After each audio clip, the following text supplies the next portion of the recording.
Let's get to Chelsea now, and the focus is on sales. RB Leipzig are in talks with Chelsea over the signing of Christopher Nkunku after having previously rejected a loan move from Bayern Munich on Sunday. Chelsea value the France international at £43 million this summer. I mean, Dan, one thing Chelsea are very good at, it feels like, it is getting players out. This saga has been going on for far too long, involving someone like Christopher Nkunku, who, you know, we saw the levels he reached before he came to Chelsea. So does this feel like inevitable now to Leipzig on a permanent deal? Yeah, obviously the player and the club both want a permanent deal. I think the loan move to Bayern didn't transpire because of the loan. But yeah, it's a strange one. He just hasn't settled. He come in with a big fee. Really good reputation from Leipzig, scored a lot of goals. He wasn't traditionally a number 9, actually. I think they moved him into that position, scored a lot of goals, got his big move to Chelsea, and then he got injured very early. And since that injury, he just hasn't come back and hasn't been able to get a run in the side at all. So I think it's now time to move on. I mean, look, the £43 million they're asking for is a hell of a lot of money. I think they're going to get it. I'm not sure, but Chelsea do what Chelsea do, and they do generate money from sales. I hope Chelsea do get it, Dan. I hope they do. It's almost a domino effect, isn't it, Michael, that, you know, if they can get this one over the line, it then gives them the ability to bring maybe a couple more attackers in. Yeah, look, I think we know from the last few weeks that Enzo Maresca is looking to bring a few more wide players in. Alejandro Garnacho, Xavi Simons is a quality player as well. But look, Chelsea have to adhere to the FFP rules for UEFA. They had that fine, didn't they, earlier in the summer? They've agreed to have this positive transfer balance. So, look, I'm not Gordon Gekko, but if you spend 300 million, you've got to bring 300 million in as well. But look, they do it pretty well, Chelsea. It's got to be said. I mean, especially this summer as well, Michael. Just how well have Chelsea sold this summer? Sometimes I look at it. I look at the two North London clubs. Sometimes I think they, you know, when they're looking to sell players, you know, they sometimes struggle in terms of the fees. But look at that, 24 players sold, £186.6 million. Now, a few years ago, under the new takeover with Chelsea, there was a bit of what's going on here, But look, as I said before, I think, you know, Enzo Maresca, OK, Conference League, they were favourites, clear favourites to win that.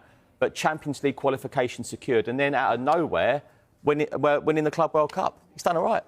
Yeah, well, that's obviously generated a lot of funds, didn't it? So that paid for João Pedro, paid for Delap pretty much straight away. So that tournament was great for them. The academy system that they run there is excellent, and they sign so many players, and eventually they churn them out. And obviously, with the PSR, it's full profit, so they're doing a fantastic job. Yeah, and you can see the money that Chelsea have recouped this summer, but there are a long list, Michael, of players that Chelsea still need to sell. Yeah, it's like an Argos catalogue. But, I mean, look, we're saying about 300 million in, 300 million out. I mean, look, Christopher Nkunku there, Nicholas Jackson being linked with a move away. Let's spin me round again. Here we go. So, I mean, these are players not considered to have a future at Chelsea. Raheem Sterling, he was the talk of last season's deadline day. Where's he going to end up? And Ben Chilwell, you know, he spent the second half of last season on loan at Crystal Palace. Look, they're going to sell. They're going to bring money in, Chelsea. They want to bring these players in, but of course, they've got to have this positive transfer balance. But I'd say positive. Everything seems to be positive so far at Chelsea. Dan, when you look at that list of players we have just seen, as a player, you know, those players are going to want to get out there. They're not going to want to be sat at Chelsea not playing football. So for them, they're going to be desperate. But I suppose if they don't have any offers, it's going to be really tough for them. What do they do if that then doesn't happen? Yeah, I mean, I look at Sterling's situation. He's got kids. They're in school. One's in Arsenal Academy, I know. So for him, he wants to move local. So I look at Fulham, I look at West Ham, I look at the London clubs for a loan, but then it's wages and it's...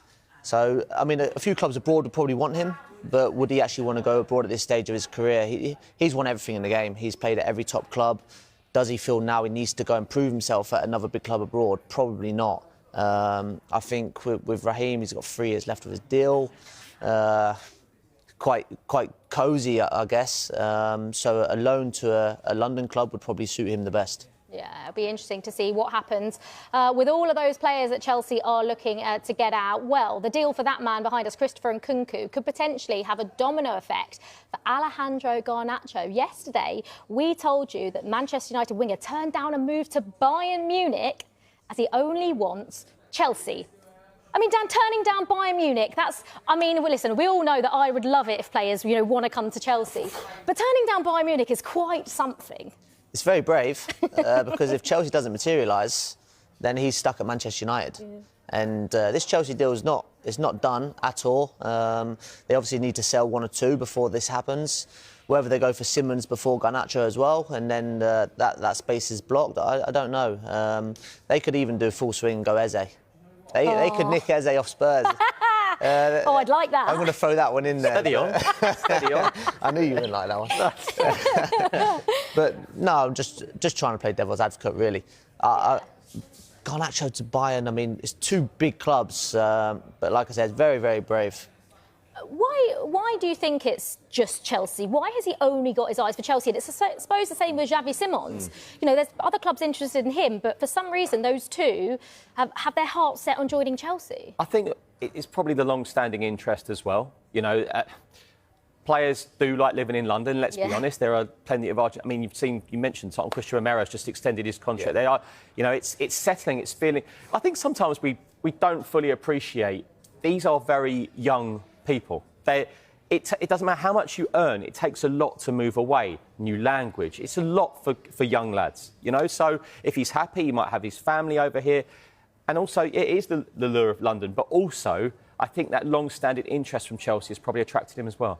I mean, Dan, obviously, from a player's perspective, obviously, when you move and you've moved around, when you do move, what things did you have to consider when moving to different clubs? Look, I mean, unfortunately, I wasn't getting linked with Bayern and Chelsea, these types of clubs, but location definitely has a factor.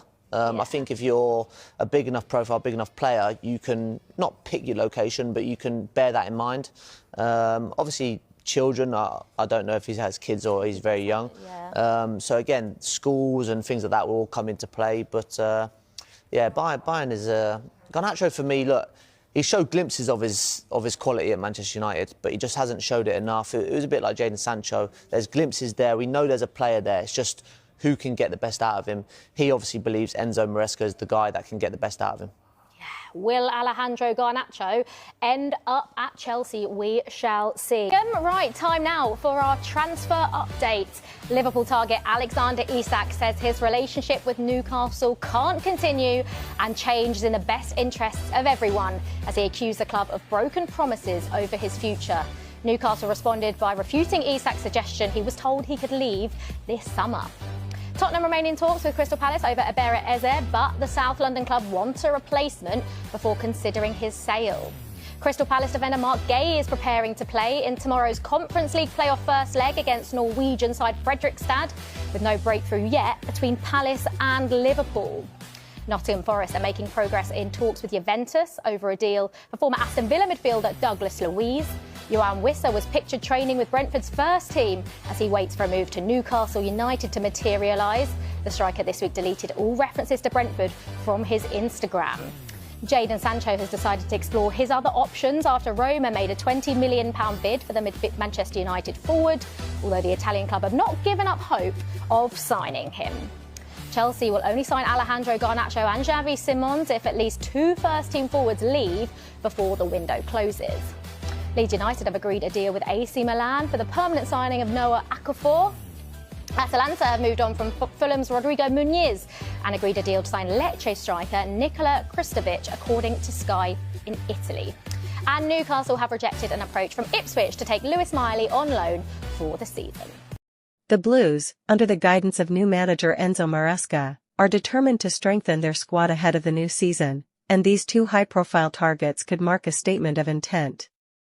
According to Fabrizio Romano, negotiations are progressing rapidly, with Chelsea pushing hard to finalize personal terms and reach an agreement with the players' respective clubs. The Italian transfer expert has described the talks as advanced, sparking excitement among Chelsea supporters who are eager to see fresh talent injected into the team. Enzo Maresca is reportedly at the heart of these negotiations, making it clear that both Simons and Garnacho fit perfectly into his tactical vision for the club.